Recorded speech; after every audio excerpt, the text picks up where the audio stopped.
Big boss season 9 ఇప్పుడు ఆట రణరంగంగా మారింది. ఇదివరకే ఎలిమినేట్ అయిన కంటెస్టెంట్స్ నుంచి దమ్ము శ్రీజ, భరణి రీఎంట్రీ ఇచ్చిన సంగతి తెలిసిందే. అయితే వీరిద్దరిలో ఒకరు మాత్రమే హౌస్లో ఉంటారని చెప్పాడు బిగ్ బాస్. దీంతో ఇద్దరికి పెట్టిన టాస్కులలో భరణికి తీవ్ర గాయాలు కావడంతో ఆస్పత్రికి తరలించారు. ఇదంతా పక్కన పెడితే వైల్డ్ కార్డ్స్ ఎంట్రీలో ఫైర్ బ్రాండ్లా అడుగుపెట్టింది దివ్వెల మాధురి. ఇంట్లోకి అడుగుపెట్టడంతోనే దమ్ము శ్రీజతో ఓ రేంజ్లో గొడవ పెట్టుకుంది.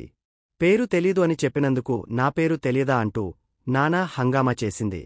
ఇక ఇటీవల నామినేషన్స్ కోసం రీఎంట్రీ ఇచ్చిన దమ్ము శ్రీజ మాధురికి తన స్టైల్లో కౌంటరిచ్చింది. దువ్వాడ మాధురి ఎవరో నీకు తెలియకపోతే బయటకు వెళ్ళి అడుగు అని అన్నారు.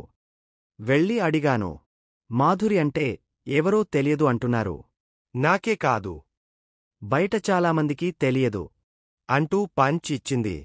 ఇక ఈ వివాదంపై దువ్వాడ శ్రీనివాస్ స్పందించారు. తాజాగా ఓ ఇంటర్వ్యూలో పాల్గొన్న దువ్వాడ శ్రీనివాస్ మాట్లాడుతూ, ఆ అమ్మాయి పేరు దమ్ము శ్రీజ అనుకుంటా. ఆమెను మాధురి ఎలిమినేట్ చేయలేదు. హౌస్లో ఉన్న మిగిలిన కంటెస్టెంట్స్ ఆమెను ఎలిమినేట్ చేశారు. మాధురి ఎవరో తెలీదు అని చెప్పినందుకు ఆమెను బయటకు పంపించలేదు.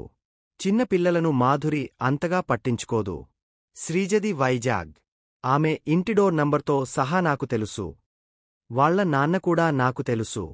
వాళ్ల గురించి మొత్తం నాకు తెలుసు. తెలియకపోతే అడిగే పద్ధతి ఉంటుంది. మీరు నాకు పరిచయం లేదు. మీ గురించి పరిచయం చేసుకోవాలని అనుకుంటున్నాను అని అడగాలి.